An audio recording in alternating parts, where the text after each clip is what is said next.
Hey, folks. Hey, we got a guest with us today. Everybody sees Will Stoff here with me today, voiceover artist extraordinaire.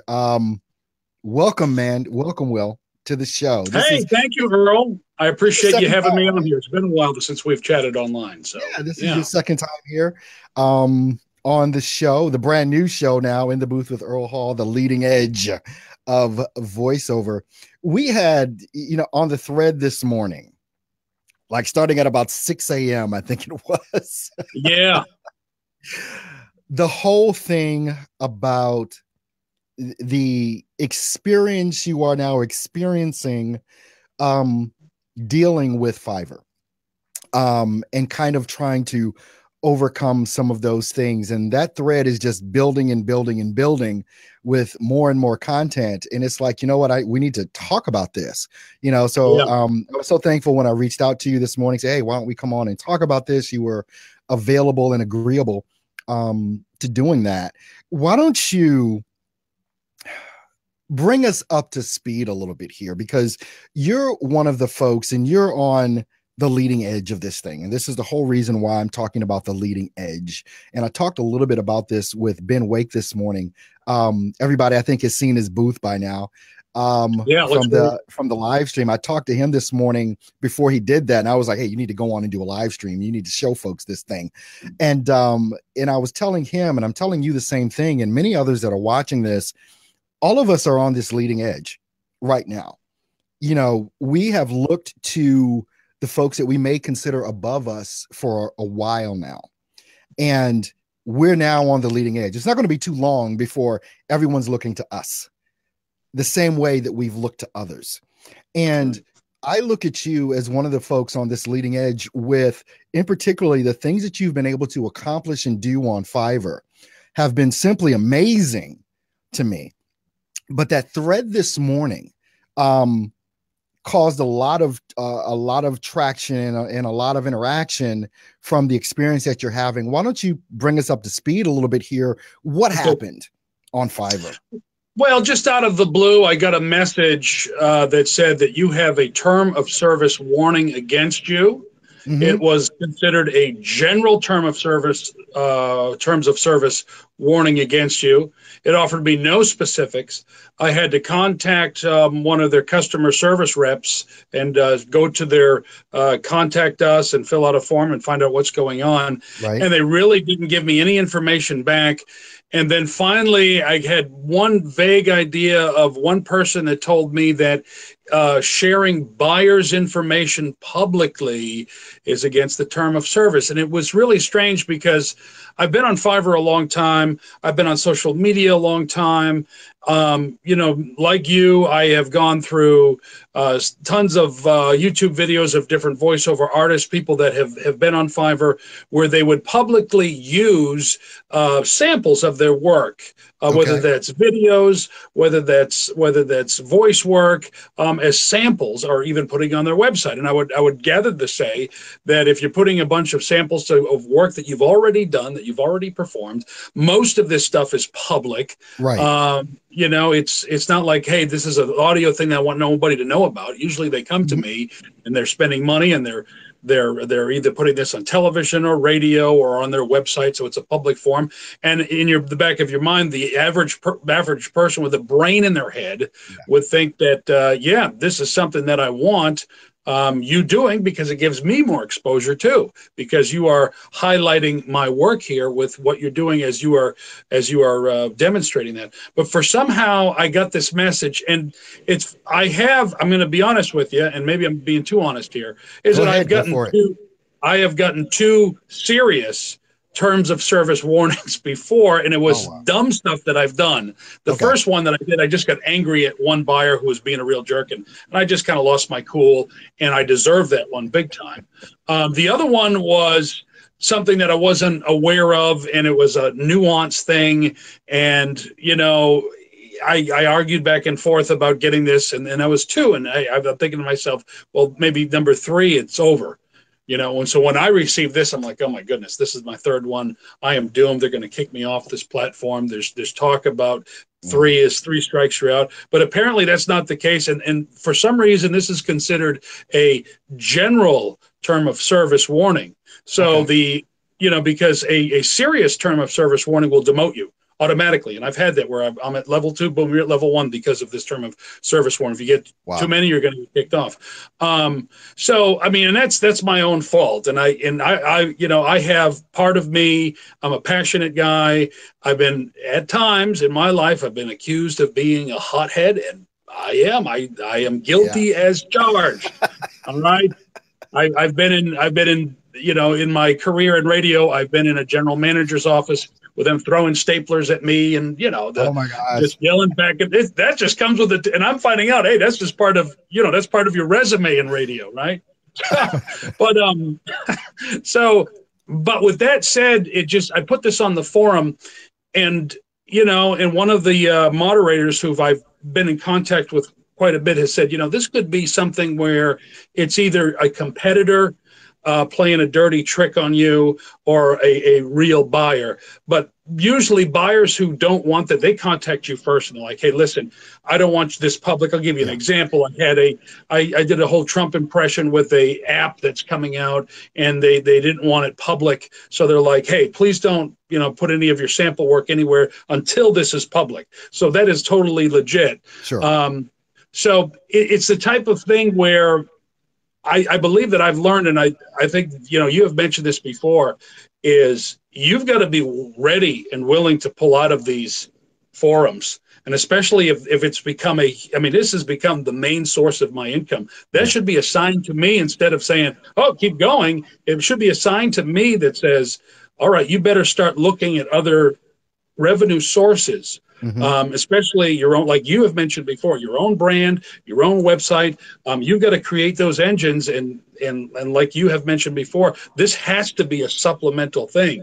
It would be great if it was a supplemental thing of $20,000, $30,000, $40,000 a year. I'll go for that any day, but it can't be the main thing because of the nature of how these things are put together. You don't control it, right? So. And it's excuse me, I hate to see, or would hate to see, and I have seen this before, where businesses are created on the backs of one client, one huge client that is paying them a bunch of money. And then you've got to ask yourself the question, what happens if that client goes out of business? I mean, I remember back during the days when I was running my engineering firm, Harley Davidson was one of my major clients. Well, Harley Davidson closed.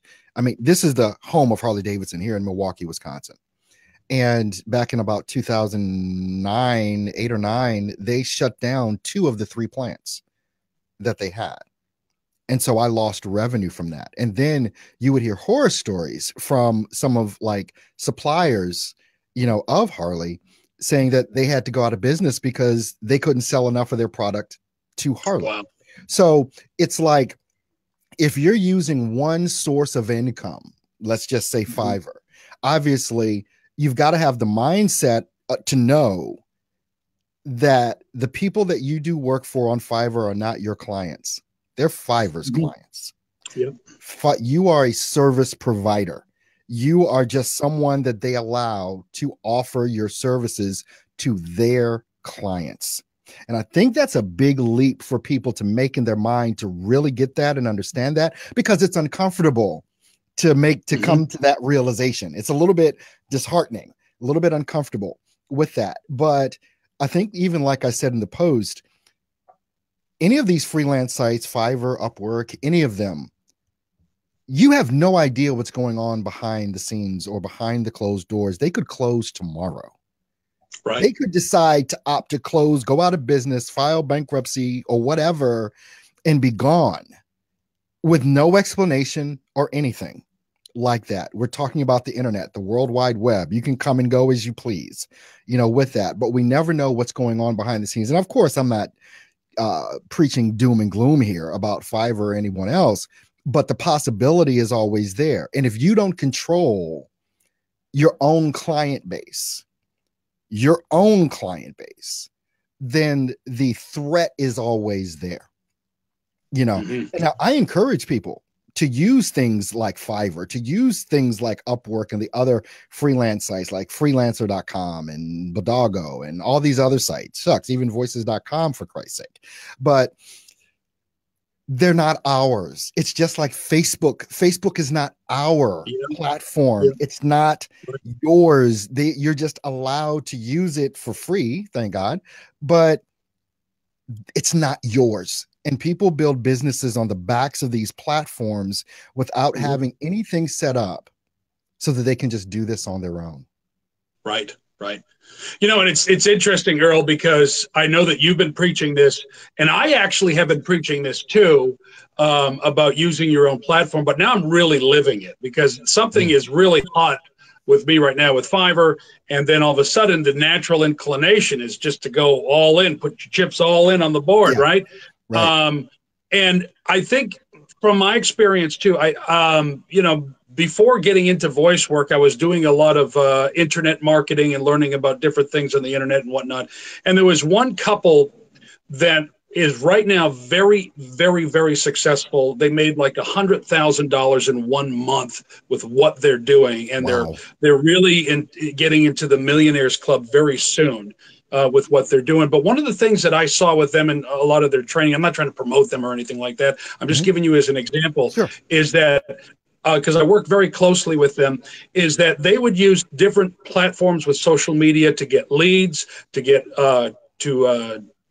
clients, to get orders, all those different things, and they would come up with a strategy. And they had an awesome Instagram strategy at one point in time where there was a lot of different ways that you can build Instagram profiles, and then you could really make them grow. And there was a couple of different things that were being offered out there of certain apps that were being used. All of a sudden, out of the blue, Instagram shut all that down, and now it's part of Facebook as well. So that avenue was gone with them, but they always kept in their mind, they always kept saying, you have got to build your platform. It has to be your website. At the end of the day, what really matters is who's on your email list. Okay. Who have you gotten that is yours, that is your clients that you're going nowhere with. And I'll give you another example that's close to home. You know, my sister, probably about 10 years ago, she's gone through different phases with this, but she was selling children's clothes on her fan page, and she was making about $100,000 a year. But now the thing is that so much has changed in that period of time with fan pages. Now, if you really want to do business on your fan page, you better be doing Facebook ads, because that's where Facebook is pushing it. It's like, you know, you're not going to get all this traction and love, you know, unless you're buying the Facebook ads. So a lot of this stuff moves and shifts, and the ground can shift at any given moment. So, you know, like the Bible verse, you know, build your house upon a rock, don't build it on the sand. And I'm telling you, these platforms can be great, but they are shifting sand, and a storm's coming. So, and the thing about that is not to sit around and worry or complain about it, because the one thing is always going to be constant. These things are going to change because you don't own them. They're not yours. We have the ability to use them. Like I said, we're talking about Facebook. We have the ability to use that for free, but Mark Zuckerberg owns that. You know, he can make an algorithm change that will shut you down, you know, and make you play by different rules. And so, you know, I had this saying, you know, especially earlier in the year, you've got to play in the ecosystem that you're in and be willing to live by the rules, because you don't make them. You don't know when they're going to change. You have absolutely no warning they're going to change. They just change. Right. You know, so when you're in the process of developing a career in voiceover, sure, it's great to use these sites. I use these sites. I will always use these sites for as long as they're available, with the understanding that it's not mine and I've got to play by their rules. You know, why do you think Fiverr makes it so that you can't contact the sellers off of Fiverr or the buyers off of Fiverr? Why do you think that it's theirs? It's their client. They don't want you talking to their client without them knowing what's going on in the conversation. And imagine that in your own business, you don't want someone being able to do something in your own business that you don't want to have occur.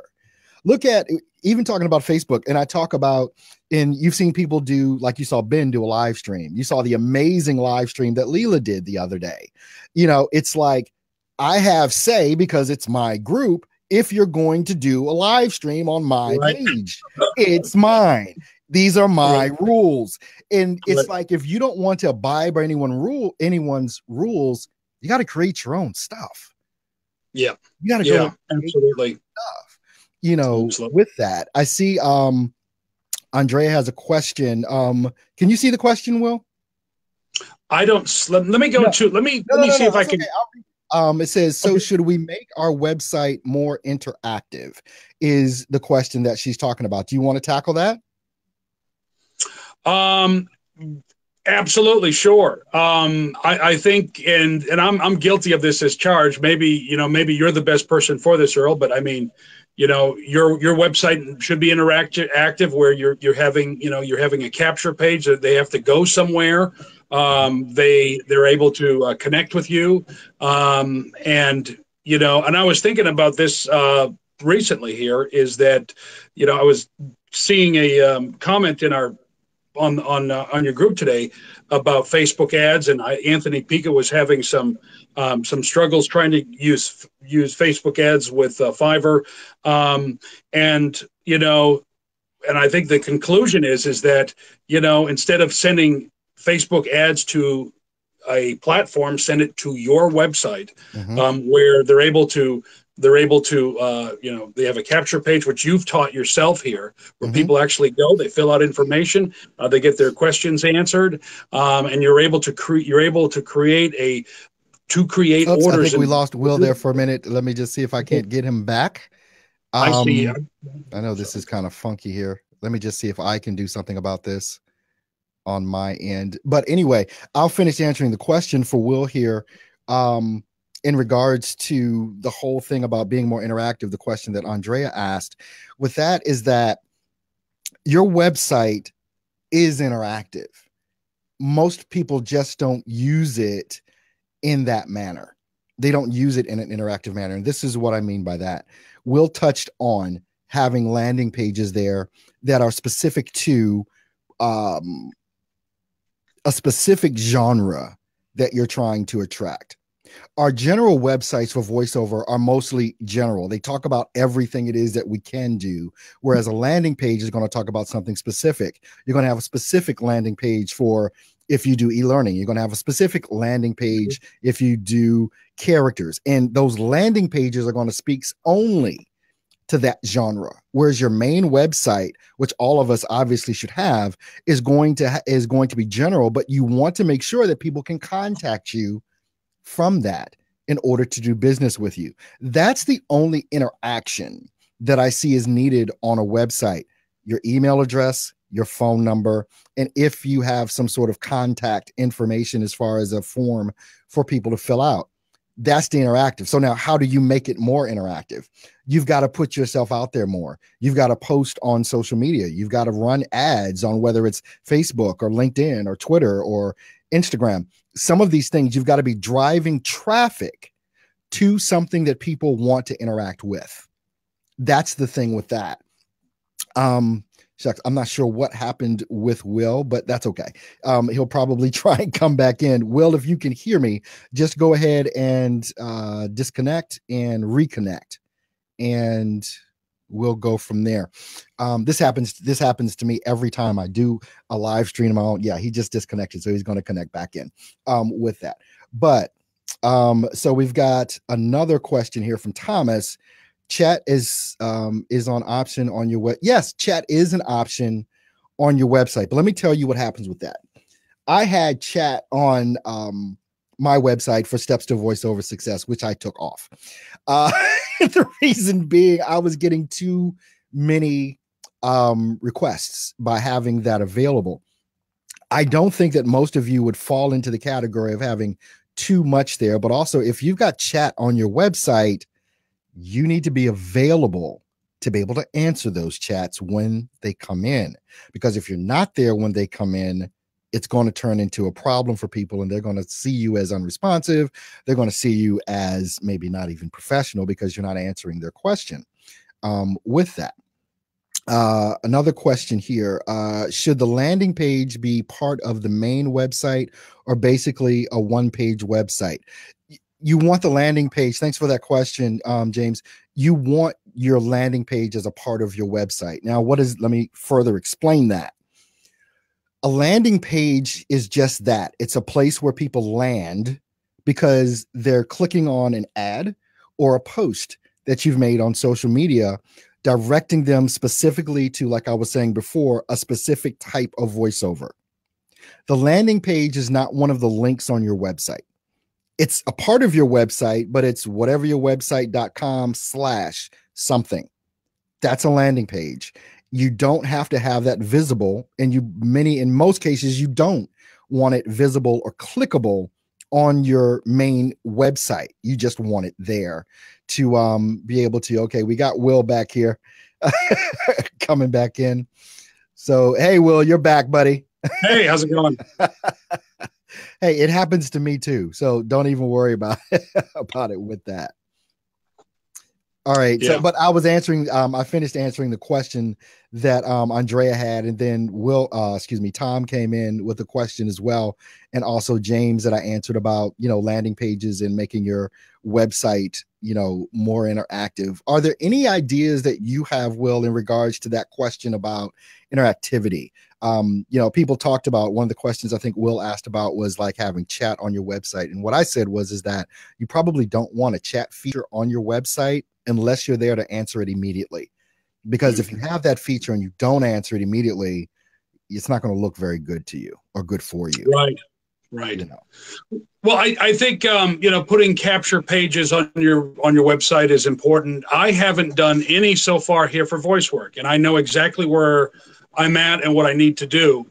And I think if I can, maybe get an admonition to people when it comes to this, is that if you find yourself like me, I think my trap has been that I get on a platform, it becomes successful, and I continue, spending more time trying to get orders from that platform versus going back, taking a break from that, and then building your website correctly, getting your funnel pages done correctly. And I think that's a big wake-up call to me. And I think after this is going to be, for me, is that, this needs to be an essential, important part of what I'm doing. I have a website that I'm using, that I'm getting great connections with my email campaign and I've gotten a couple of orders from some folks doing it that way, which you have taught before, Earl. But the challenge for me is to, if you find yourself immersed in getting busy, just remember that this platform is not permanent and it can go away. So, be disciplined and pause that for a while and go back and do some fundamental things that you need to do. And I'm the typical radio personality, which is usually, and my wife can attest to this, totally scatterbrained, or got a lot of creative juices flowing, but I'll lose my keys, my wallet 5, 6, 7, 8, 9 times a day. I'm not the detailed person that I need to be, but I know deep down inside, I can be. So I have to go back and I have to do some of those essential things to make that work correctly. So it becomes, what I'm building is, I'm not building Fiverr, I'm building my own. And one of the things I did, I want to slow you down right there. I want to slow you down because that was key, what you just said. Right. You don't want to build Fiverr.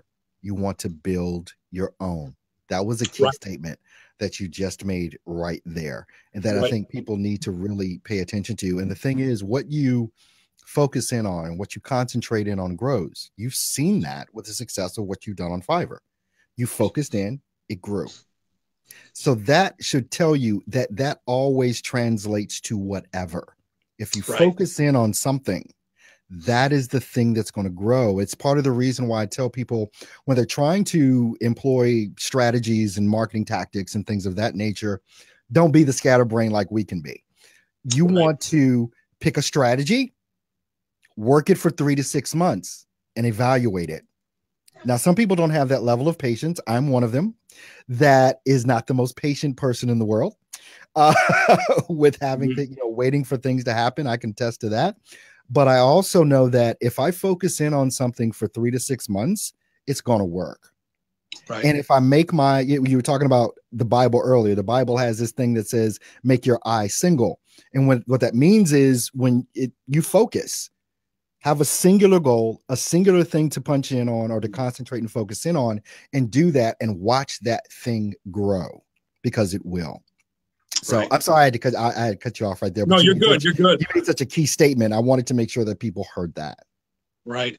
And, and here's the interesting thing, too, is that, and this is a theme that I have seen over and over and over again. If you do a little bit of investigation and you get online and research some people, the top rated sellers, the ones that are killing it, the ones that are showing up in Business Insider magazine and are in USA Today articles because they're making all this money, they're not spending all their time on Fiverr either. That actually, the footprint that they're making is a huge footprint. But you look them up; they have a website, they have capture pages, yeah. They have built it. They have built it, and the fact that they're top-rated sellers is because they have built that firm foundation. It's not because they spend all their time on Fiverr. It's because they built their foundation, and they're reaping the rewards of that. Is key, and I think that's worth noting. If you ever get yourself caught up on one platform.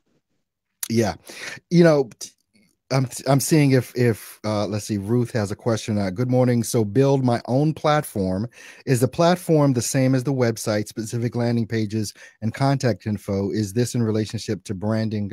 Yes, that is. We're talking about branding yourself or building your own platform, Ruth, and thanks for the question. We're talking about your website. We're talking about your social media presence. We're talking about your YouTube channel or your blog or your podcast that you do.